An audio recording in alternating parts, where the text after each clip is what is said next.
বহু বছর পর আমার মাসির ছেলে আমাদের বাড়িতে আসলো। ও বহু বছর আগে ও আমাদের সাথে একসঙ্গে আমরা আবার ইকো পার্কে ঘুরতে গেছিলাম। আবার এই লাস্ট ঠিক নয়, মানে এবছর আবার আমরা একসাথে সবাই ইকো পার্কে যাচ্ছি। আর গত বছর আমার আর এক মাসির 2 ছেলে এসেছিলো ছোট ছোট, তাদেরকে নিয়ে আমরা ঘুরতে গেছিলাম। আমাদের ইকো পার্কে বছর বছরই ঘুরতে যাওয়া হয়, কিন্তু ও আবার বাইরে চলে যাবে, ও দুবাই চলে যাবে। তা ওর শাশুড়ি শালা বউ সবাইকে নিয়ে আমাদের বাড়িতে ঘুরতে এসছে, বলছে সব চলো ইকো পার্কে ঘুরতে যাব। ও আবার চলে যাবে বলে, তাই আমি বলছি তাহলে চল ইকো পার্কে। তাহলে সবাই সবাই মিলে, এবার আমার বাড়ির পাশে মাসি থাকে, মাসির মেয়ে, এবার আমরা সবাই আর আমার বাড়ির সপরিবার এবার একসাথে হয়েছি। কেন আমার বড় মেয়েকে পাওয়া যায় না, ও বাড়িতে থাকে না, আর ও থাকলে আমাদের সাথে ও খুব কম ঘোরে, ও সময় পায় না। তাই এবার আমার ফ্যামিলি পরিপূর্ণ হয়ে সবাই মিলে চলে গেলাম ইকো পার্ক। বিকেলবেলায় কালকে গেছিলাম, ভিডিওটা আজকে ছাড়ছি।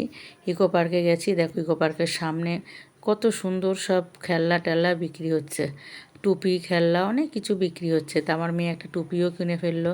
তারপরে ঘুগনি বিক্রি হচ্ছে।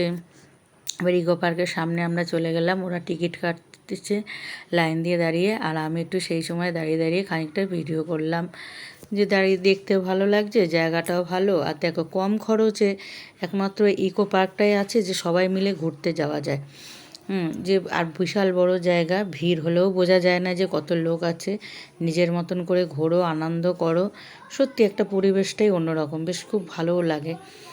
দেখো এখানে জবা ফুলের বাগান, সাদা জবা আর গোলাপি জবা ফুটে রয়েছে।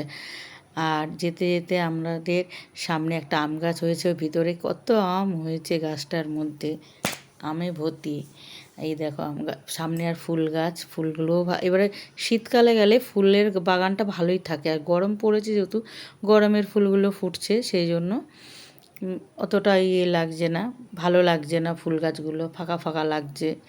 কিন্তু জায়গাটা তো সুন্দর, বিকেলবেলা বেশ ঠান্ডা ঠান্ডা পড়ে গেছে। আর এই দেখো এই ব্রিজে উপরে সবাই এসে ব্রিজে উঠে গেছে, সব ফটো তুলবে, ভিডিও করবে। এবার আমরা ওখানে দাঁড়িয়েই আছি, যে যার মতো সব ঘুরতে চলে গেছে, মেয়েরা মানে যে যার ফটো তুলতে ব্যস্ত। এইবার এখানে দেখো বাচ্চাদের একটা পার্ক আছে, এই পার্কে সামনে একটা দোলনা ছিল, দোলনাটার ওখানে যত লোক দাঁড়িয়ে, মানে মেয়েরা দাঁড়িয়ে আছে দোলনা চড়বে। আমরা তো একটু চান্স পেলাম না, আমরা এদিকে চলে আসলাম। পার্কের থেকে এসে এখানে আমি দাঁড়িয়ে আর মাসিমাকে বলছি তুমি যাবে উপরে উঠবে? ওই দেখো আমার মেয়ে আর মাসির মেয়ে দুজনেই রয়েছে, উপরে উঠে গেছে। ওরা হালকা মানুষ, চট করে উঠতে পেরেছে। আর বিকেলের সূর্যটা দেখো এত দারুণ লাগছিল। তারপর ওখান থেকে ঘুরে টুরে আমরা আবার এই সাইডটা চলে এসেছি, এই সাইডটা দিয়ে দেখতে দেখতে যাচ্ছি। আবার এই ব্রিজের পাশটা আসলাম, আমার কর্তাকে বললাম একটা আমাকে ভিডিও করে